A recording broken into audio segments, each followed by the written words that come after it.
think one of the most unique aspects of the symphonies of Dmitri Shostakovich is the fact that he was an historical witness to the phenomenal happenings in Russia from early in the 20th century through until he died in the mid-1970s.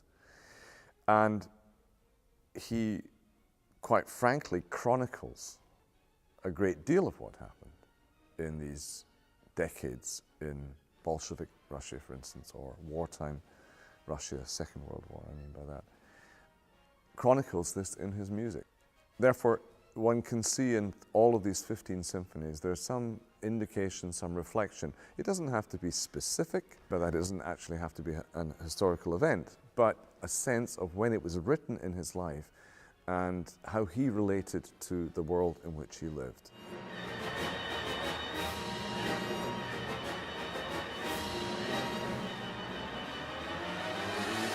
Joseph Stalin was brutal when it came to suppressing anything that he considered counter to what he felt the country was about.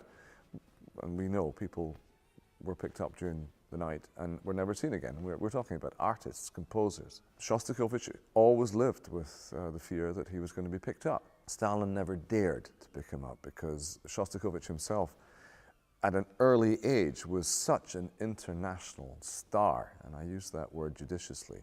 His symphonies were heard around the world.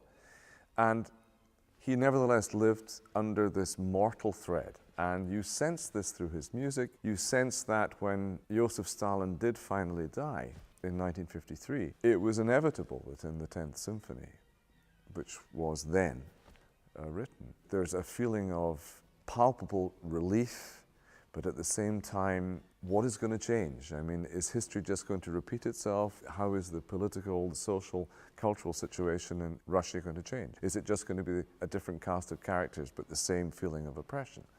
And that's what you sense in this symphony, in this remarkable, this wind tunnel of a scherzo, where it's this depiction of Joseph Stalin at his most primal, at his most violent, this force of nature, which was Stalin.